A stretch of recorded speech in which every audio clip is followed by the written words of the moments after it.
Halo guys, welcome back again to my channel bersama saya Hanson di sini dan seperti biasanya setiap harinya saya akan buatkan video seputar cryptocurrency.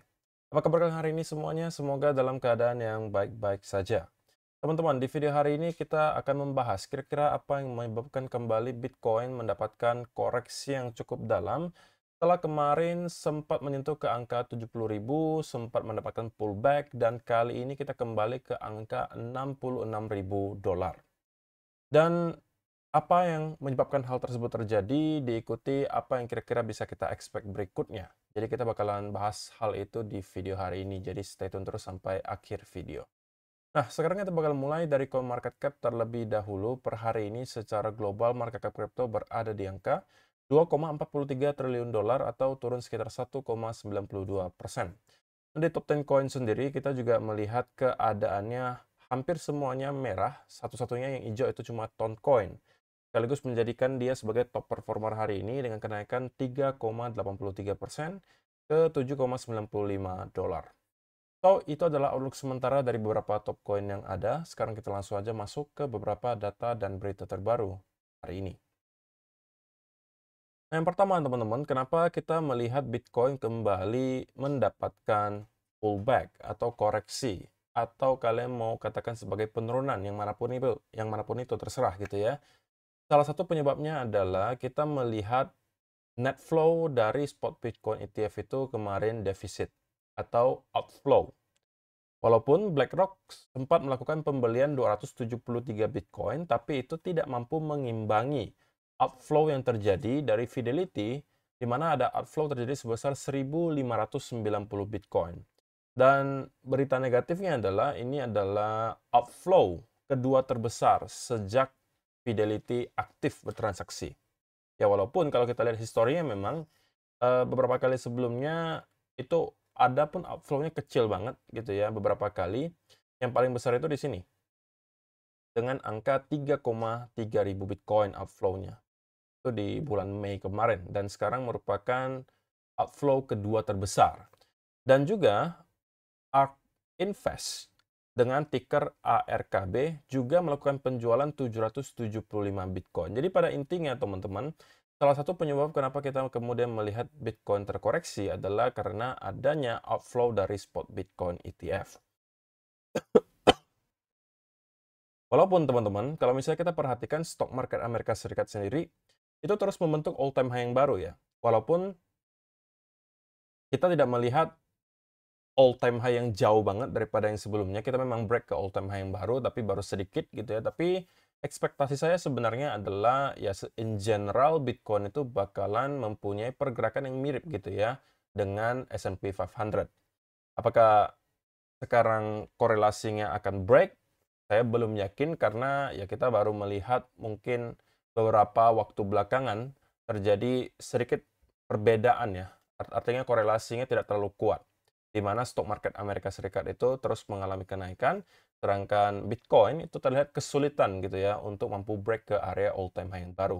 Ya walaupun kalau misalnya teman-teman zoom out ke time frame yang besar di daily atau weekly, ya kita masih bisa katakan bahwa koreksi yang kita lihat kali ini, kalau dibilang signifikan banget juga enggak gitu ya. Dan kalau teman-teman yang merupakan holder Bitcoin, harusnya juga tidak akan terlalu merasakan koreksi yang kita lihat. Terkecuali kalian altcoin holder, karena altcoin itu koreksinya dalam banget rata-rata. Dan kemudian teman-teman, kalau misalnya kalian tidak tahu, setiap cycle memang biasanya ketika kita masuk ke bear market dan mulai start untuk kembali nyentuh ke all time high sebelumnya, biasanya akan ada semacam koreksi, pullback, konsolidasi, hal semacam itu terjadi. Dan kalau kalian perhatikan di tahun 2016, kita juga sempat terkoreksi selama beberapa bulan, terkonsolidasi sebelum pada akhirnya kita mampu breakout ke atas. Sama juga di tahun 2020, pada saat itu juga kita mendapatkan ada semacam koreksi. Walaupun di cycle 2020 kemarin, koreksinya itu jauh lebih singkat daripada yang kita lihat di tahun 2016 dan juga sekarang. Dan jika teman-teman memang kita akan mengulangi pattern yang sama dengan yang terjadi di beberapa cycle sebelumnya, maka harusnya konsolidasi yang kita lihat di sini hanya adalah semacam bentuk konsolidasi untuk breakout ke all-time high yang baru. Bukan pembentukan local top atau bahkan top dari sebuah bull market. Tapi tentunya waktu yang bisa menjawab apakah benar bahwa kita sudah bersiap untuk break ke all time high yang baru setelah konsolidasi di sini, ataukah justru kita telah menemukan local top dan mungkin akan drop sampai angka 50, 40, 30. Yang mana menurut kalian akan terjadi? Mungkin kalian boleh kasih komentar kalian di kolom komentar di bawah.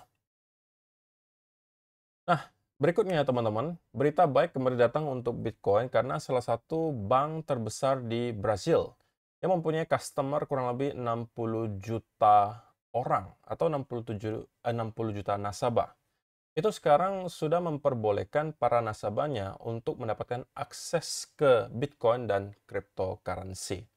Jadi para nasabahnya yang sekarang pengen mempunyai akses, exposure, pengen membeli Bitcoin dan juga kripto, itu sekarang sudah diperbolehkan di salah satu bank terbesar di Brasil bernama Itaú.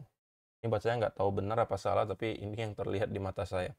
Dan kalau misalnya sekarang, kita sepertinya sudah terbiasa ya teman-teman untuk mendapatkan berita-berita adopsi Bitcoin seperti ini.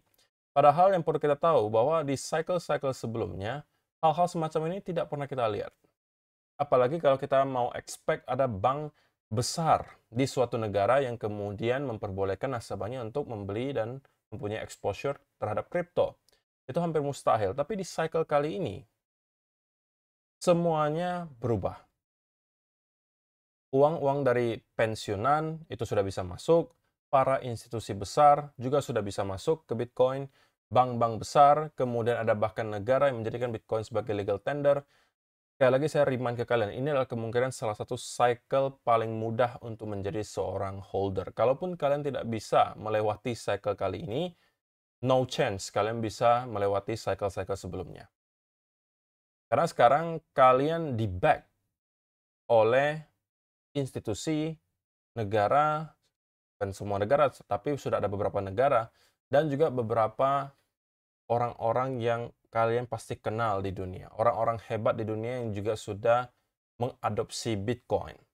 Apalagi yang kurang? Apalagi yang membuat kalian ragu untuk bisa menjadi long-term holder Bitcoin?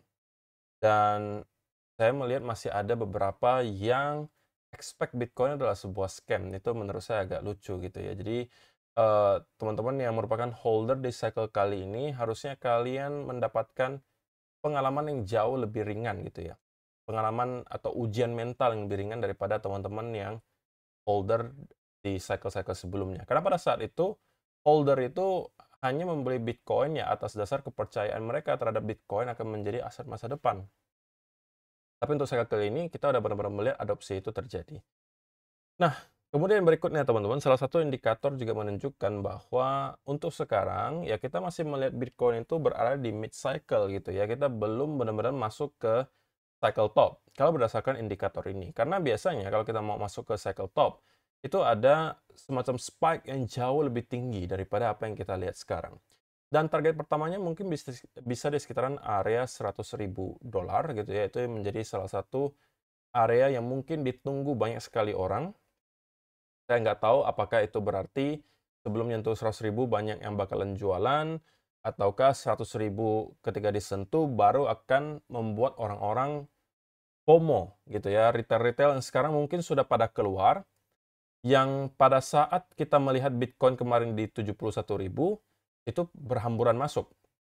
Di 71, 72 di sini ketika harga Bitcoin meroket, itu kita memang bisa melihat mulai start ada orang yang kembali FOMO masuk. Tetapi kemungkinan besar orang-orang tersebut yang masuk hanya karena FOMO sekarang udah pada keluar. Karena kita telah terkonsolidasi teman-teman dari bulan Maret hingga sekarang, kurang lebih 3 bulan. Tidak ada pergerakan yang terlalu signifikan. Kemungkinan sudah membuat sebagian orang tersebut keluar. Karena mungkin merasa bosan, atau mungkin sudah tidak tahan secara mental, dan lain sebagainya. Nah, sekarang kita bakalan bahas ke price action yang Bitcoin, teman-teman. Apa yang sedang terjadi? Saya mau mulai dulu dari daily chart. Nah, salah satu berita negatif yang mungkin saya mau sampaikan teman-teman adalah kita pada akhirnya berhasil closing daily candle di bawah 67.000 dolar. Itu sudah satu indikasi negatif yang menunjukkan bahwa buyer sepertinya kesulitan nih untuk mempertahankan area 67.000 sebagai area major support. Nah, teman-teman, saya perlu kasih tahu bahwa sebuah area itu nggak persis di satu angka.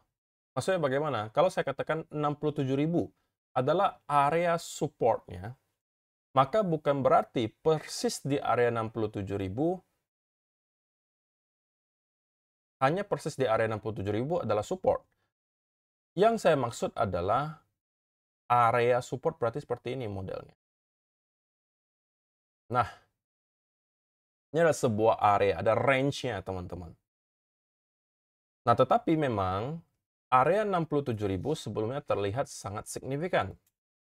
Selalu menghasilkan semacam bounce dan berhasil dipertahankan. Nah, saya nggak bisa memungkiri itu dan saya harus katakan ini adalah berita buruk, di mana kita melihat closing daily candle di bawah 67.000. Nah, tetapi satu hal teman-teman yang kemudian bisa men-trigger Bitcoin kemungkinan akan sell off lebih jauh adalah apabila kita berhasil untuk breakdown di bawah area low terakhir di sini. 66.000. Oke? Kenapa saya katakan seperti itu? Kalau misalnya kita lihat contoh-contoh sebelumnya, teman-teman, di mana ada berbagai trendline juga yang kita bisa lihat di sini. Jika kita melihat skenario yang di sini, kita mengalami penurunan, breakdown di bawah trendline, kita mendapatkan retest, dan kita breakdown di bawah area low terakhir, artinya membentuk lower low baru. Nah, kemudian yang terjadi apa? Kita lanjut sell off. Sedangkan, kalau misalnya teman-teman lihat yang di sini, kita mendapatkan breakdown dari trendline. Tetapi, apa yang terjadi? Kita tidak berhasil untuk breakdown di bawah area low terakhir di sini. Sehingga kita terus merangkak naik ke atas. Nah, ini adalah harapan terakhirnya, teman-teman, bagi Bitcoin untuk sekarang menurut saya. Karena kalau kita melihat apa yang terjadi di sini, dan juga di sini, di mana kita breakdown dari trendline, konsolidasi, kemudian breakdown di bawah area low terakhir, nah kita akan mendapatkan sell-off lanjutan, teman-teman. Nah, kali ini, kalau misalnya teman-teman perhatikan, ya pattern-nya juga lumayan mirip lah ya. Kita breakdown dari sebuah trendline, yang kalau kita lihat di daily chart, itu terlihat banget di respect gitu ya. Ini. Dan kita sekarang sudah dekat dengan area low terakhir di sekitaran area $66.000. Jika $66.000 ini mampu kita jebol, maka itu bisa menjadi awal dari short term downtrend untuk Bitcoin. Ingat teman-teman, short term downtrend, bukan long term. Beda ya. Kalau misalnya short term, berarti saya expect untuk jangka pendek kita kemungkinan akan masuk ke bearish trend. Bisa kemungkinan nyampe ke area 63, 60.000, atau bahkan kembali di bawah $60.000. Dengan catatan, kita harus mampu breakdown di bawah 66.000 sebagai area low terakhir. Itu menjadi sebuah trigger bahwa kita akan masuk ke bearish trend.